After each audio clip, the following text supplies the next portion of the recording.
Samsung probably misestimated the launch of the Galaxy A56 considering how many other manufacturers have launched phones in the $400 to $600 bracket in the past few months. But if you can find it in the crowd, the new top player of Samsung's budget lineup has a whole lot to offer.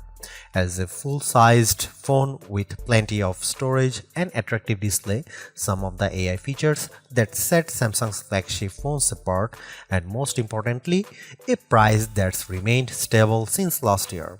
Only users who want the most performance per round or better rounded cameras will question the value proposition Samsung is laying down.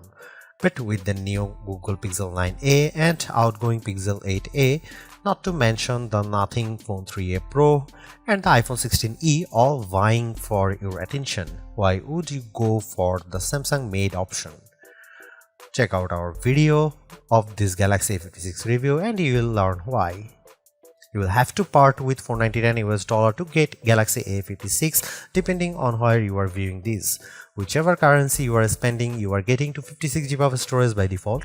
It's unfortunate that there is no option to spend more to further expand the storage capacity, but having twice as much storage as the Galaxy A55 from last year without costing a penny more is the kind of upgrade we treasure. Samsung basically imported the Galaxy A56's camera straight from the Galaxy A55. There is a 50MP main camera, a new 12MP ultra-wide and a 5MP macro camera on the back, plus an updated 12MP selfie camera on the front.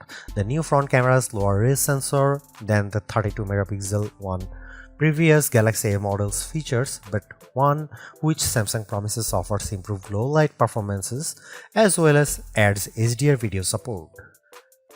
Here are some camera samples of Samsung Galaxy A56.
With the expectations of people I know to be keen gamers, I'd not hesitate to recommend the Galaxy A56's brilliant blend of power efficiency, image quality on display, and via the camera and generous selection of AI features, software support length, and default storage for anyone with their budget fixed at the mid-price range, but I don't know if it would necessarily be my first recommendation to anyone either.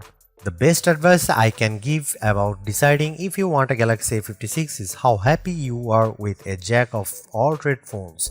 It can be argued that overall balance is better than excellence in a narrow category, and if that's your outlook on life, you'll get on well with the Galaxy A56.